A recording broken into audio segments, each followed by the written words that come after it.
జగన్మోహన్ రెడ్డి గారు ఈరోజు కోడూరు జనసేన ఎమ్మెల్యే అరవ శ్రీధర్ గారి గురించి కొన్ని కీలకమైన వ్యాఖ్యలు చేశారు. అందులో ప్రధానమైంది ఒక ప్రభుత్వ ఉద్యోగిని జనసేన ఎమ్మెల్యే కొట్టి బెదిరించి బలవంతంగా రేప్ చేశారనేది. ఇలాంటి అతను ఎమ్మెల్యే ఎలా అయ్యాడు, అలాగే ఇలాంటి వాళ్ళని ఉన్న పలంగా జైల్లో పెట్టాలని జగన్మోహన్ రెడ్డి గారు మాట్లాడారు. అయితే ఈ సంస్కృతి జగన్మోహన్ రెడ్డి గారి ప్రభుత్వంలోనే మొదలైంది అనేది నా అభిప్రాయం.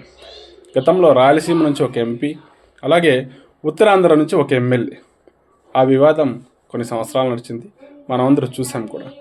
ఇది కూడా అలాంటిది. అయితే ఇందులో ఏంటంటే జగన్మోహన్ రెడ్డి గారు ఆ బాధితురాల తరపున మాట్లాడుతున్నారు కాబట్టి ఆమె ఈరోజు ప్రెస్ మీట్ పెట్టింది. ఆ ప్రెస్ మీట్ కూడా చూసి మాట్లాడి ఉంటే కనుక బాగుండేది అనేది నా అభిప్రాయం. ఎవరి తప్పని నేనైతే చెప్పలేను, కానీ ఎవరైనా సరే ప్రెస్ మీట్ చూస్తే ఖచ్చితంగా ఒక నిర్ధారణకు వస్తారు. ఖచ్చితంగా ఆ అమ్మాయిదే ఎక్కువ తప్పు ఉంది, ఆ అమ్మాయి బ్లాక్మెయిల్ చేస్తుంది అనేది ఒక నిర్ధారణకు వస్తారనేది నా అభిప్రాయం. Thank you.